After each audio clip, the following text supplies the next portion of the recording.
Welcome to టీవీ20 news బులెటిన్ల ముందుగా headlines. 30 ఏళ్ల తర్వాత పులివెందుల్లో ప్రజాస్వామ్యం గెలిచింది నారా లోకేష్.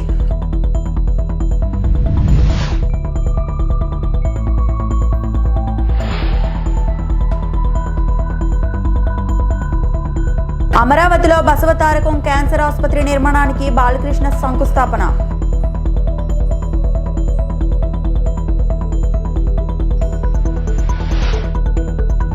సాక్షాత్తు పోలీసుల ప్రోద్బలంతో రెగ్గింగ్ చేశారు వైఎస్ జగన్.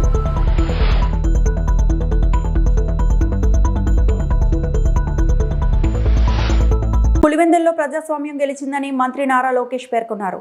30 ఏళ్ల తర్వాత ప్రజలంతా నిర్భయంగా బయటికి వచ్చి ఓటు హక్కును వినియోగించుకున్నారన్నారు. పులివెందుల ప్రజలకు ధన్యవాదాలు తెలిపారు. వైసీపీ మూర్ఖత్వానికి మరణం లేదని మరోసారి రుజువైంది. ప్రజాస్వామ్యం అంటే ఎన్నికలు నిర్వహించడం, భయపెట్టి ఏకగ్రీవం చేసుకోవడం కాదు అని నారా లోకేష్ ఎక్స్లో ట్వీట్ చేశారు.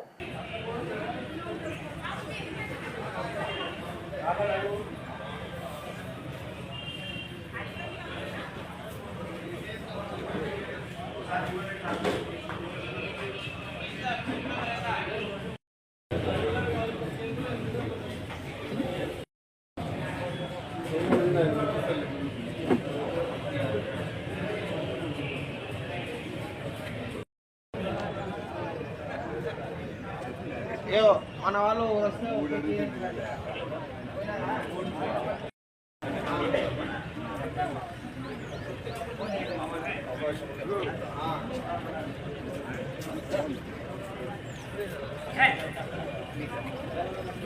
మీరెవరండి?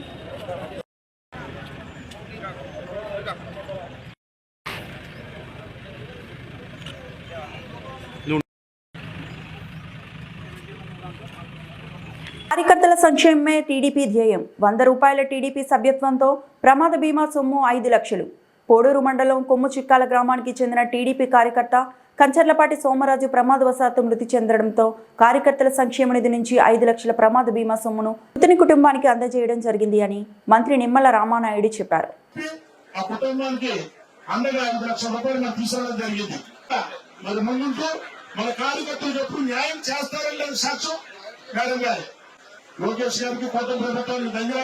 ఈరోజు తెలుగుదేశం పార్టీ సభ్యులు 100 రూపాయలతో సభ్యత్వం తీసుకుంటే మరి ఏదైనా యాక్సిడెంటల్గా మరి చనిపోతే ఆ చనిపోయిన వ్యక్తి ప్రాణాలను తిరిగి తీసుకురాలేము, కానీ ఆ కుటుంబానికి ఆర్థికంగా ఆదుకునే విధంగా 5 లక్షల రూపాయలు, అక్షరాల 5 లక్షల రూపాయలు వాళ్ళ కుటుంబానికి సాయం అందిస్తున్నటువంటి పార్టీ ఈరోజు తెలుగుదేశం పార్టీ.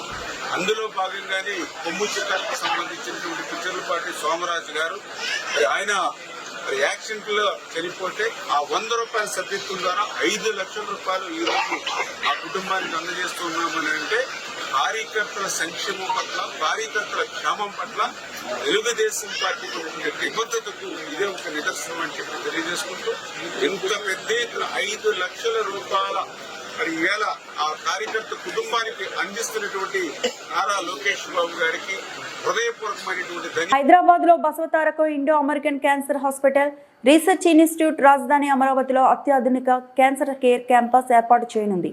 ఇందుకు సంబంధించిన భూమి పూజను తుళ్లూరు సమీపంలో బుధవారం ఉదయం సంస్థ చైర్మన్ హిందూపురం ఎమ్మెల్యే నందమూరి బాలకృష్ణ నిర్వహించారు. అనంతరం బాలకృష్ణ మాట్లాడుతూ అమరావతిలో బసవతారకం క్యాన్సర్ ఆసుపత్రికి 2019లో శంకుస్థాపన జరిగిందన్నారు. తర్వాత కొన్ని అంధకార పరిస్థితులు ఏర్పడ్డాయని చెప్పారు. అప్పటి వైకాపా ప్రభుత్వం నిర్లక్ష్యంగా వ్యవహరించిందని పేర్కొన్నారు. దీంతో ఆసుపత్రి నిర్మాణ పనులు చేపట్టలేకపోయినట్లు వివరించారు. కూటమి ప్రభుత్వం వచ్చాక సీఎం చంద్రబాబు నేతృత్వంలో పనులు చేపట్టామన్నారు. ఇవాళ పండగ వాతావరణంలో పనులు ప్రారంభించినట్లు వివరించారు. ఒక అంధకారమైన కొంతకాలంలో మనం గడపాల్సి వచ్చింది.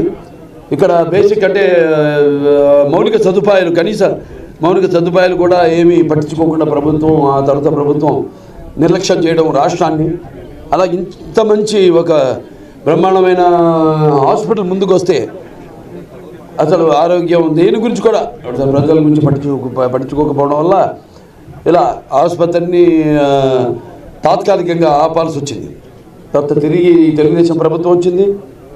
అలాగే మన ప్రియతమ ముఖ్యమంత్రి వర్యులు నారా చంద్రబాబు నాయుడు గారి దృష్టి అంతా కూడా మన ఆరోగ్యం, పేదల సంక్షేమం ఏదైతే నాన్నగారు అన్నారో, ప్రజల దేవుడు సమాజమే దేవాలయం, అందులో నేను ఖర్చకుండని, అలా ఆయన కూడా అన్ని ఈ మౌలిక సదుపాయాలు అయితేనేమి అన్ని ఇవి కేవలం ఈ ఒక్క ప్రాంతానికే కాదు, అన్ని ప్రాంతాలు కూడా మా హిందూపురం ఉంది, అక్కడ పారిశ్రామిక వాడ అప్పుడు నాన్నగారు స్థాపించింది. అలాగే దాన్ని అభివృద్ధి చేయడం కోసం పూర్తిగా నేను కలిసి మొన్న ఢిల్లీ కూడా వెళ్ళడం జరిగింది. నేను అందరిని కలవడం జరిగింది. మనోహర్ లాల్ గారు, ఖట్టర్ గారిని అయితేనేమి, పూరి గారిని అయితేనేమి, పవర్ మినిస్టర్స్, అలాగే వీళ్ళందరినీ కలవడం.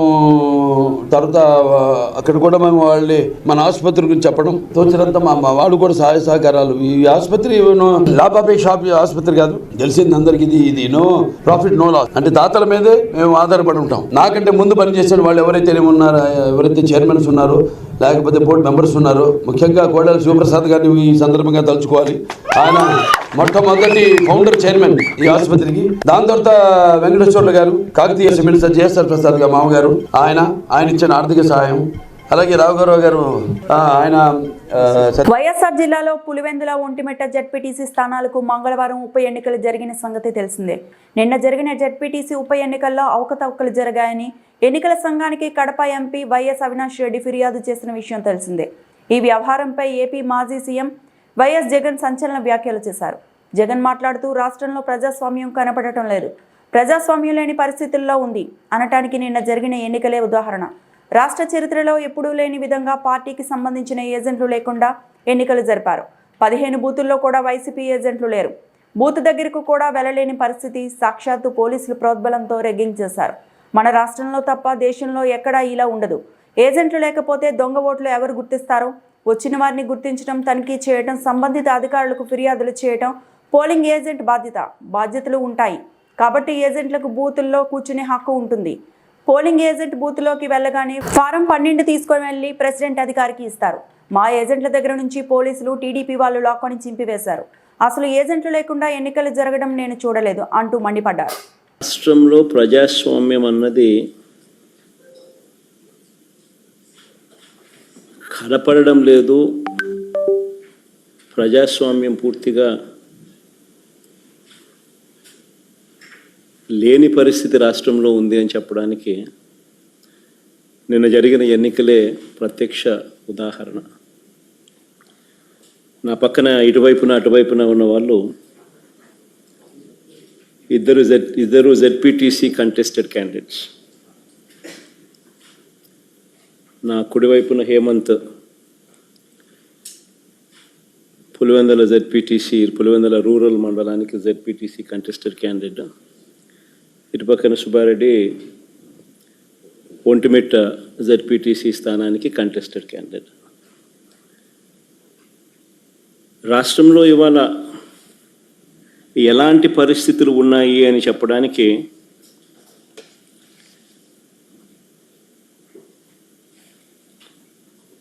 నిజంగా ఈ 2 ఎలక్షన్లు ఒక ఉదాహరణ. అసలు మొట్టమొదటిసారిగా బహుశా రాష్ట్ర చరిత్రలో ఎప్పుడు జరిగి ఉండదేమో బూతుల్లో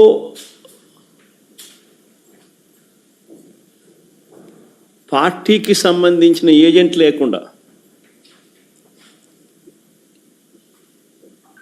వైఎస్ఆర్సిపి ప్రతిపక్ష పార్టీ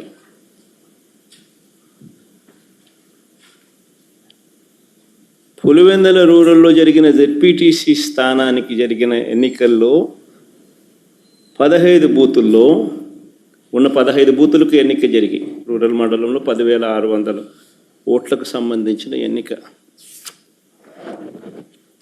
ఆశ్చర్యం ఏమిటంటే బూతుల్లో వైఎస్ఆర్సీపీ ఏజెంట్ లేడు. వైఎస్ఆర్సీపీకి సంబంధించిన ఏజెంట్ బూత్లో కూర్చోకుండా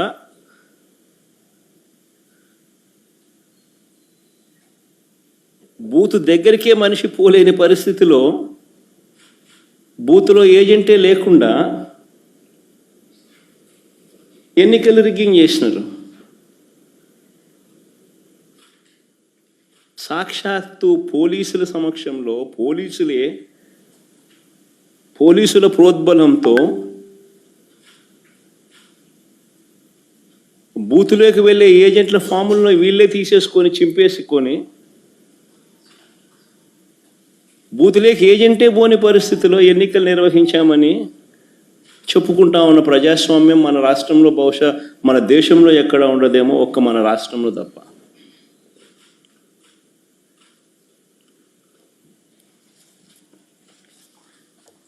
అసలు ఎన్నికల్లో బూత్ ఏజెంట్కు సంబంధించిన విధులు, బాధ్యతలు, హక్కులు ఏమిటి తెలుసా?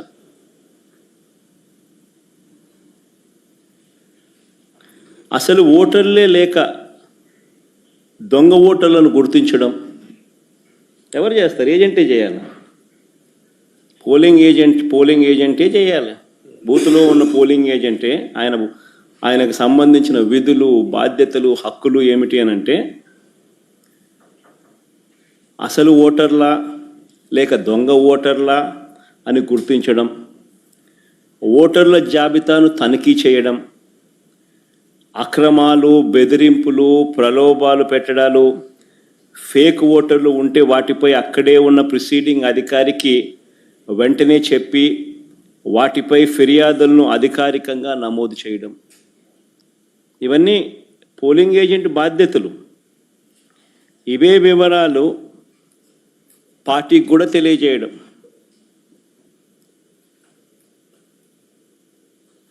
ఈ బాధ్యతలు ఉంటాయి కాబట్టి ఏజెంట్లకు హక్కులు కూడా కల్పిస్తారు.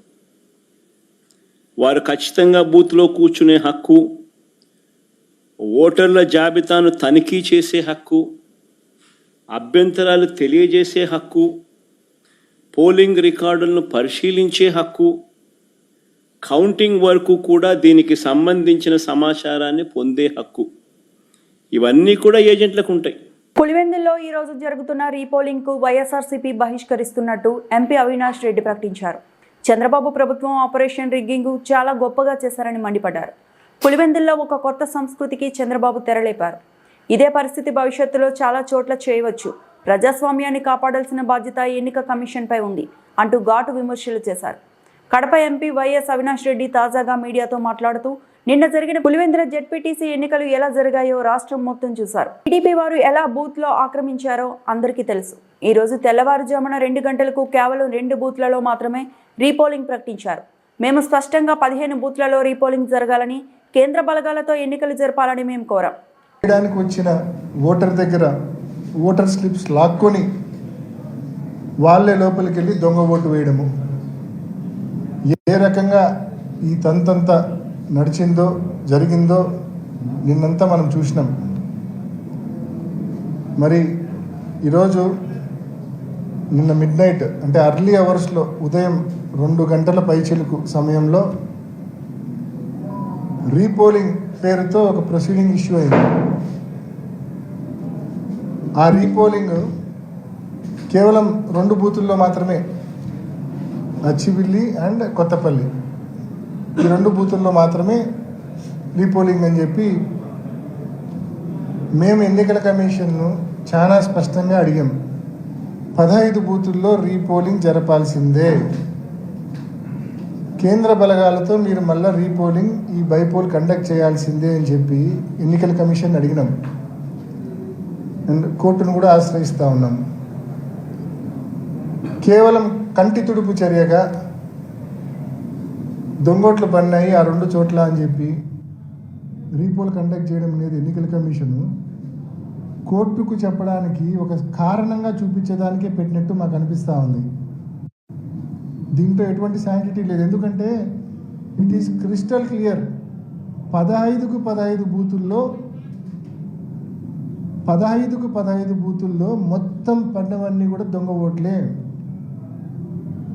మా ఏజెంట్నే లోపలికి రానిలేదు. మందలు తెలుగుదేశం పార్టీ కార్యకర్తలు, అంత జిల్లా వ్యాప్తంగా ఉన్న కార్యకర్తలందరూ పులివెందుల మండలం మీద పన్నారు. చిన్న మండలం 15 బూతుల మీద పన్నారు. సో అన్ని బూతుల్లో ఈ మాదిరి దొంగోట్లు పడినప్పుడు నిన్న నలపరెడ్డిపల్లె ఎన్ని ఆధారాలతో సహా, ఎర్రిపల్లె ఎన్ని ఆధారాలతో సహా బయటకు వచ్చినాయి. ఎర్రిపల్లెలో ఈ కమలాపురంలో లేచింది, నలపరెడ్డిపల్లెలో జమ్మలమడుగులు లేచింది, ఆధారాలతో సహా బయటకు వచ్చినాయి. ఇంత క్రిస్టల్ క్లియర్గా ప్రూఫ్స్ ఉండగా మీరు కంటి తుడుపు చర్యగా కేవలం 2 బూతులతో పెడతా ఉన్నారంటే అసలు ఈ డ్రామా ఎందుకు మీరు చేస్తూ ఉన్నారనే ప్రశ్నలు కూడా తలెత్తుతూ ఉన్నాయి. బహుశా ఈ 2 బూతుల్లో దొంగోట్లు వేసేటప్పుడు ఆడవాళ్ళ పేరుతో కూడా మగవాళ్ళే దొంగోట్లు వేసేసి ఉంటారు. దాన్ని కవరప్ చేసుకోవడం కోసం ఈరోజు ఈ రీపోలింగ్ అనే డ్రామా ఏమన్నా తీసుకొచ్చారా? లేకుంటే వైఎస్ఆర్సీపీ కోర్టును ఆశ్రయిస్తామని చెప్పింది, కోర్టును ఆశ్రయిస్తే మనం చెప్పుకోవడానికి ఏదో ఒక కారణం ఉండాలి కదా అని చెప్పి ఈ రీపోలింగ్ డ్రామాకు తెరదీశారా? సో ఏది ఏమైనా హైకోర్టు న్యాయమూర్తులుగా బుధవారం 4 న్యాయమూర్తులు ప్రమాణ స్వీకారం చేశారు. Justice Manepalli Harinath, justice Mandava Kiranmayi, justice Jagadam Sumathi, justice Nyayapathi Vijay ప్రమాణ స్వీకారం చేశారు. వీరందరితో high court CJ justice Dheeraj Singh Thakur ప్రమాణం చేయించారు. ఈ సందర్భంగా సీజే 4 న్యాయమూర్తులకు అభినందనలు తెలిపారు. The Andhra Pradesh High Court with effect from the date he assumes charge of his office. Given at Rashtrapati Bhavan, New Delhi, this 7th day of August in the year 2025, 16th Shravan 1947 second, in the 76th year of the Republic of India. May I now request my Lord the Honorable Chief Justice to administer the oath. I, Harinath Manepalli, having been appointed a judge of the High Court of Andhra Pradesh, a judge of the High Court of Andhra Pradesh, do swear in the name of God, that I will bear true faith and allegiance to the Constitution of India as by law established, that I will bear true faith and allegiance to the Constitution of India as by law established, that I will uphold the sovereignty and integrity of India, that I will uphold the sovereignty and integrity of India, that I will duly and faithfully and to the best of my ability, knowledge and judgment, that I will duly, faithfully and to the best of my ability, knowledge and judgment, perform the duties of my office without fear or favor, affection or ill will, perform the duties of my office without fear or favor, affection or ill will, and that I will uphold the Constitution and the laws. and that I will uphold the Constitution and the laws.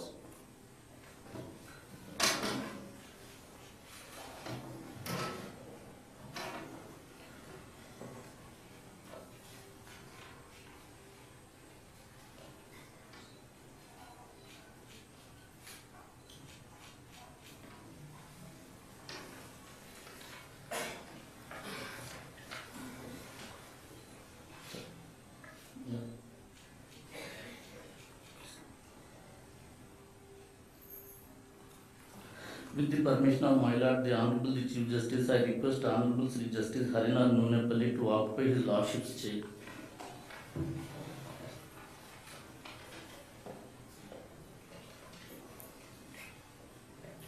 With the permission of the Honorable the Chief Justice, I request Honorable Justice Srimati Kiranmai Mandava to come over to the podium.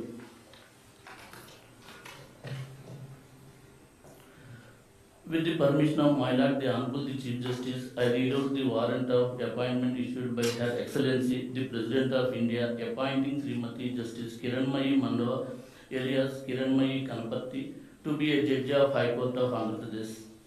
I quote, by virtue of the power vested in me by clause 1 of Article 217 of the Constitution of India, I, Draupadi Murmu, President of India, do hereby appoint Srimati Justice Kiranmai Mandava alias Kiranmai Kanapati, Additional Judge of the Andhra Pradesh High Court, to be a Judge of the Andhra Pradesh High Court with effect from the date she assumes charge of her office. Given at Rashtrapati Bhavan, New Delhi, the 7th day of August in the year 2025, 16th Shravan 1947 second, in the 76th year of the Republic of India. Signed, President of India. I unquote. Now, I request the Honorable the Chief Justice to administer the oath. I, Kiranmai Mandava alias Kiranmai Kanapati, having been appointed a judge of the High Court of Andhra Pradesh, having been appointed a judge of the High Court of Andhra Pradesh, do swear in the name of God, do swear in the name of God, that I will bear true faith and allegiance to the Constitution of India as by law established, that I will bear true faith and allegiance to the Constitution of India as by law established, that I will uphold the sovereignty and integrity of India, that I will uphold the sovereignty and integrity of India, that I will duly and faithfully and to the best of my ability, knowledge and judgment that I will duly and faithfully and to the best of my ability, knowledge and judgment, perform the duties of my office without fear or favor, affection or ill will, perform the duties of my office without fear or favor, affection or ill will, and that I will uphold the Constitution and the laws. and that I will uphold the Constitution and the laws.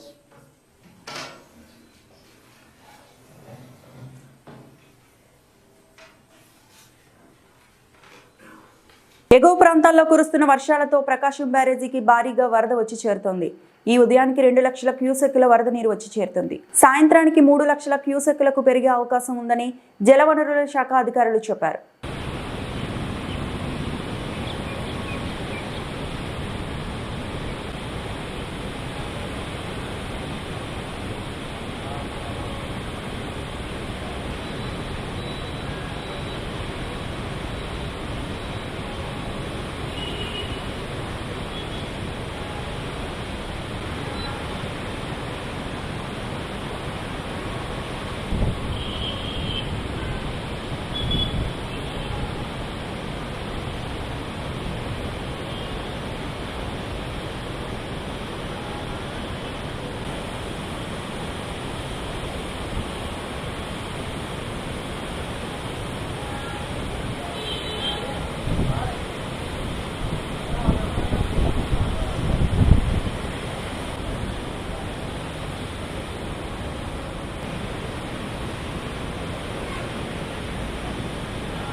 ఆధునిక వ్యవసాయంతోనే రైతు ఆర్థిక ప్రగతి సాధ్యమని, ఉద్యాన పంటల సాగు దిశగా రైతుల్లో అవగాహన పెంపొందించి ప్రభుత్వ విప్ సీనియర్ శాసనసభ్యులు జీవి ఆంజనేయులు కోరారు.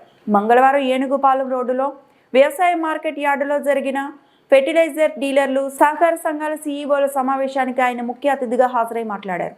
రైతు ఆర్థిక ప్రగతి ద్వారా అభివృద్ధి సాధ్యమని తెలిపారు. వినుకొండ వ్యవసాయ ఆధారిత ప్రాంతమని, రైతు ఆదాయం వచ్చే పంటల సాగు చేసినప్పుడు నియోజకవర్గ ఆర్థిక ప్రగతి వైపు పయనిస్తుందన్నారు. మన ప్రాంతంలో 1.30 లక్షల ఎకరాల సాగు భూమి ఉందని, దానిలో ఈ ఏడాది 14,000 ఎకరాల్లో పండ్ల తోటల సాగుకు ప్రోత్సహించాలని కోరారు.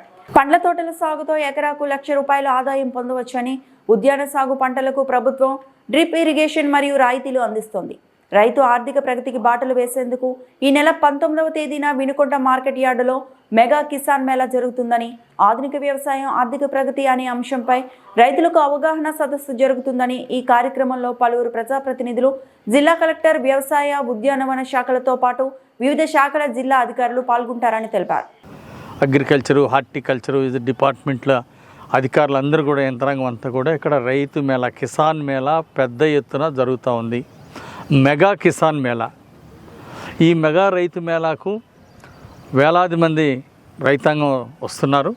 ముఖ్యంగా ఒక 150 అంటే డిఫరెంట్ పెస్టిసైడ్స్ కంపెనీలు, ఫెర్టిలైజర్ కంపెనీలు అంతా కూడా ఇక్కడ స్టాల్స్ ఏర్పాటు చేస్తున్నారు. అలాగే అగ్రికల్చర్ ఎక్విప్మెంట్ వాళ్ళు కూడా, సీడ్ కంపెనీలు వాళ్ళు అంతా కూడా ఇక్కడ పెద్ద ఎత్తున, అంటే కొత్తగా వచ్చినటువంటి డ్రోన్ కంపెనీస్, ఇవన్నీ కూడా రైతులకు సంబంధించి ట్రాక్టర్లు, డ్రోన్స్, రోటోవీటర్లు, ఇట్లా వ్యవసాయ పరికరాలకు సంబంధించినటువంటి కంపెనీలు, డ్రిప్ ఇరిగేషన్కి సంబంధించినటువంటి కంపెనీలు, హార్టికల్చర్కి సంబంధించినటువంటి కంపెనీలు అంతా కూడా పెద్ద ఎత్తున ఇక్కడ అంతా కూడా ఒక స్టాల్స్. ఇది రైతుల పండగ. ఈ కిసాన్ మేళా అనేది రైతుల ఆర్థిక ప్రగతికి బాటలు వేయటం కోసం ఈ కిసాన్ మేళా ఏర్పాటు చేస్తున్నాం. ముఖ్యంగా హార్టికల్చర్ పంటల ద్వారా ఎక్కువ ఆదాయం ఉంది. దీనికి ప్రభుత్వం కూడా ఎకరానికి ₹1,00,000 దాకా సబ్సిడీ ఇచ్చి ప్రోత్సహిస్తూ ఉంది.